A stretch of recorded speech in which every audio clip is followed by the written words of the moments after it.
వివేకా హత్య కేసులో big twist నెలకొంది. హత్య కేసులో ప్రత్యక్ష సాక్షి అయినటువంటి ఆయన ఇంటి వాచ్మెన్ రంగయ్య కూడా బుధవారం మృతి చెందారు. అనారోగ్యంతో కడప రిమ్స్ లో ఆయన మరణించినట్టు తెలుస్తోంది. అయితే ఇప్పటివరకు వైఎస్ వివేకా కేసుతో సంబంధం ఉన్నటువంటి 5గురు కూడా మృతి చెందడం కొంత అనుమానాస్పదంగా ఉంది. గతంలో కసునూరుకు చెందినటువంటి శ్రీనివాసులు రెడ్డి కూడా ఆత్మహత్య చేసుకున్నారు. 2022లో తన ఇంట్లోనే అనుమానాస్పద స్థితిలో గంగాధర్ రెడ్డి కూడా మరణించారు. ఇక వివేకా హత్య కేసు తర్వాత వైద్య పరీక్షలు చేసినటువంటి ఈసీ గంగిరెడ్డి కూడా మృతి చెందారు. ఇక వైఎస్ వివేకా తలకు బ్యాండేజీ వేసినటువంటి అభిషేక్ రెడ్డి కూడా అనారోగ్యంతో మృతి చెందారు.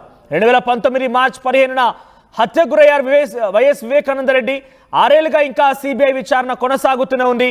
పలుమార్లు చర్చకు వచ్చి ఏకంగా అరెస్ట్ల వరకు తెరదీసినా కూడా అది ఏమాత్రం కూడా ముందు పడలేదు. ఇప్పుడు తాజాగా ఆయన ఇంటి వాచ్మెన్ రంగయ్య కూడా ప్రత్యక్ష సాక్షి ఆయనే.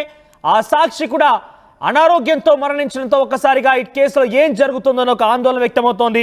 నిజానికి ఈ కేసు ముందుకు వెళ్తోందా, నిజాలని బయటపెట్టే అవకాశం ఉందా, సిబిఐ విచారణలో ఏం తేలుతుందో అనేది కూడా కాస్త ఆసక్తి రేపుతోంది. ఇప్పటివరకు ఒకరు కాదు కాదు ఈ కేసుతో లింకప్ అయిన వారు 5గురు కూడా మృతి చెందారు. దాంట్లో రంగయ్య, గంగిరెడ్డి, గంగాధర్ రెడ్డి, అభిషేక్ రెడ్డి ఇలా 5గురు కూడా మృతి చెందిన పరిస్థితి. మరి ఇప్పుడు ఏం జరుగుతుందో చూడాల్సిన అవసరం అయితే ఉంది.